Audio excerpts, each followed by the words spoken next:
الحمد أهله والصلاة لأهلها أما بعد أعوذ بالله من الشيطان الرجيم بسم الله الرحمن الرحيم ما يلفظ من قول إلا لديه رقيب عتيد قال النبي الصادق المصدوق صلى الله عليه وسلم من يزمن لي بين لحييه وما بين রিজলাইহি Ajman লাহুল জান্নাহ রাওয়াহুল বুখারী। আমি আপনাদের সামনে পবিত্র কোরআনের সূরা কাফের 18 নম্বর আয়াত তেলাওয়াত করেছি এবং নবীজির অগণিত হাদিস থেকে একটি ছোট্ট বুখারী শরীফের একটি হাদিস আমি আপনাদের সামনে পাঠ করেছি। আল্লাহ পাক রব্বুল আলামিন পবিত্র কোরআনের সূরা কাফের 18 নম্বর আয়াতে বলেন, মা ইয়ালফিজু মিন কাউলিন ইল্লা লাদাইহি রাকিবুন আতীদ। মানুষ তার জবান থেকে যাই কিছু উচ্চারণ করুক না কেন, তার নিকট সদা সর্বদা একজন ফেরেশতা নিযুক্ত থাকে।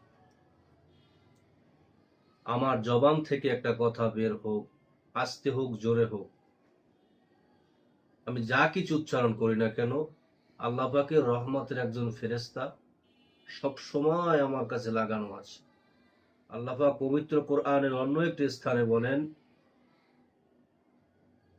যে আমি মানুষের কাঁধে দুইজন ফেরেশতা নিযুক্ত করেছি। এই ফেরেশতাদের কাজ হলো, বান্দা যখন বদ কাজ করে, খারাপ কাজ করে, অশ্লীল কাজ করে, এটাকে লেখা হয়, এটা হলো বদকা। ওই ফেরেশতার কাজ হলো শুধু বদ অর্থাৎ খারাপ আমলগুলো লেখা। এর পাশাপাশি আয়াত আল্লাহ পাক রব্বুল আলামিন বলেন, যদি কোনো বান্দা নেক কাজ করে সেটাও সাথে সাথে লিপিবদ্ধ করা হয়।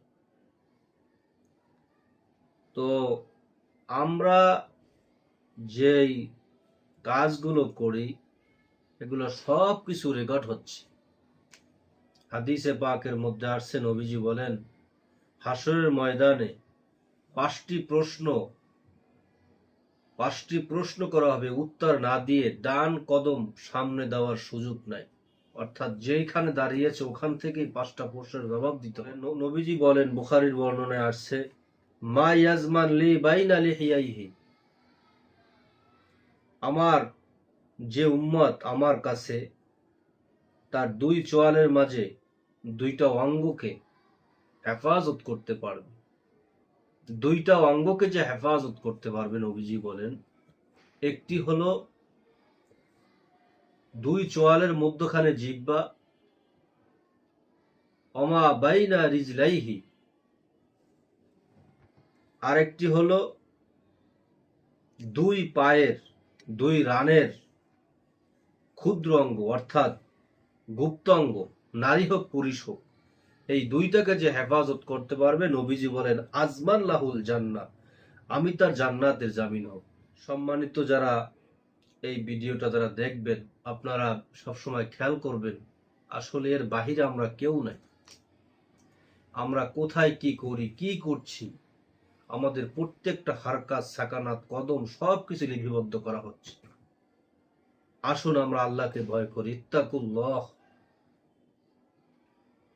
আল্লাহ পাক রব্বুল আলামিন ওই কথাও পবিত্র কোরআনের মধ্যে বলছেন, ইয়া আইয়ুহাল্লাযীনা আমানুত্তাকুল্লাহ হাক্কা তুকাতিহি ওয়া লা তামুতুন্না ইল্লা ওয়া আনতুম মুসলিমুন। খবরদার, খবরদার, আল্লাহকে ভয় করো, মুসলমান না হয়ে কবরে এসো না। যেহেতু দুনিয়াতে আমরা থাকতে পারবো না, এজন্য আমাদের উচিত আল্লাহকে ভয় করা, দুনিয়ার কাজের চেয়ে আখিরাতকে অগ্রাধিকার প্রদান করা, নিজের জবানকে কন্ট্রোল করা, 3.5 হাত বডিকে কন্ট্রোল করা।